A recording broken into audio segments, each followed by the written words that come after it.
Peace and blessings, everyone. It is I, the coach, Coach A. Gladney, here with another Giant Talk. And this is after their game tonight versus the Arizona Cardinals. This is a tale of two halves. Going to get into giving you my thoughts on reference to the game.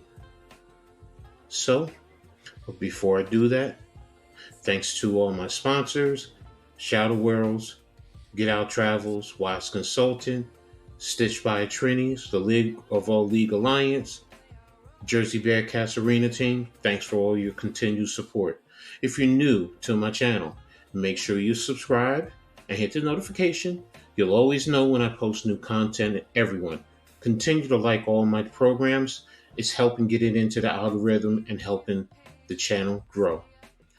So, the Giants played the Arizona Cardinals today and came back to win 31-28. Now, I said it's a tale of two halves because the first half, Arizona totally dominated the New York Giants. They really did. Arizona quarterback Josh Dobbs, who is new to the team, basically, been there about 3 weeks, put on a very good performance, gutsy performance, great leadership, great way of helping move the offense up and down the field against the Giants defense. The Giants had no ability, it seemed, to defend against their offense. And when the Giants were on offense, conversely, the Giants weren't able to move the ball. Why that is? I'll get into that in just 1 minute.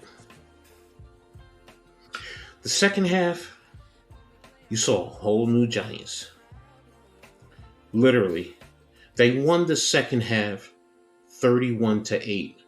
Remember, the final score was 31-28. First half 20-0. Second half 31-8.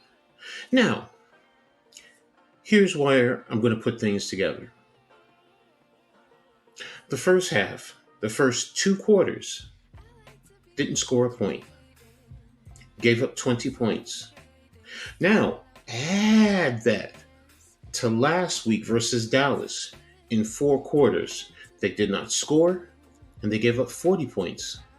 So in a quarter and a half, they gave up 60 points while not scoring a single point.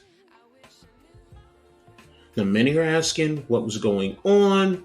Why are the Giants against Arizona in the first half unable to do anything?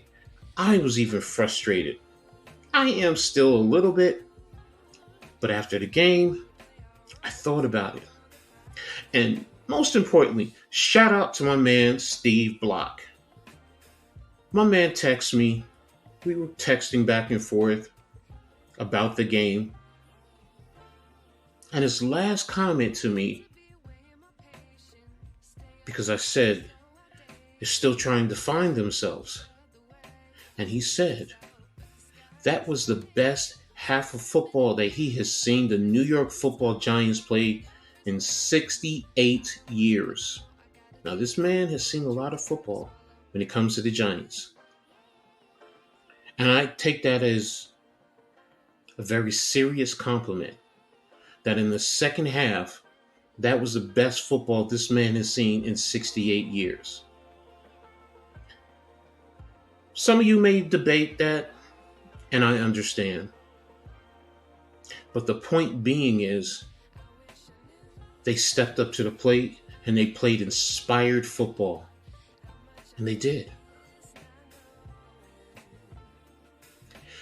The reason why, though, I think that happened, Coach Dable said this earlier in the week during interviews. He said the Dallas game was a terrible game, but they have to let that go. They have to move on from it. Because if they don't, it's going to trickle on into the next game. And I think that's what happened in the first half. They were still shell shocked from Dallas. And at halftime, they will challenge the team, the coaches, everyone to step up and let that game go. And to be honest, I'm saying the same thing to the fan base. Let that go. Let the first half of that game go. Let's focus on the second half and seeing as we go into Thursday how well this team competes. Yes, we're going to have some injuries, even to key players, but that does not mean this team cannot step up and compete. I get fans. I get all the fandom. I'm a fan, and I go through my ups and my downs. But when I hold on to my coaching roots, I see it.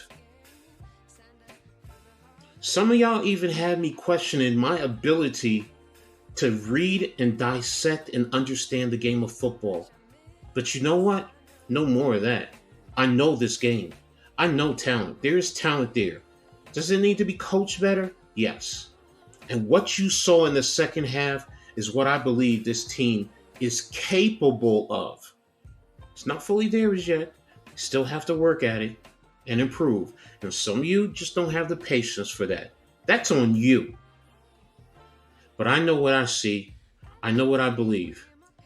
And I believe Dable stepped up and challenged his team. And no, I do not subscribe to the theory that he took over the play calling because he himself said he didn't. Now, did he give suggestions during the course of the game? Yes, I believe he did that. Yes, I do. As a former head coach, as a former offensive coordinator, even as a former defensive coordinator, that's what a head coach is supposed to do. But a great head coach still lets his coordinators and his players, no matter what, fight through adversity. And that's what I saw today in this team. So that's my theory. That's my thought. That's my opinion. And I don't care if it's an unpopular opinion or you guys don't believe it or accept it. That's on you. But I know what this Giants fan, this former coach, knows and believes. So, with that being said, I'll catch y'all later. And always remember, turn it on and turn it up. Let's go.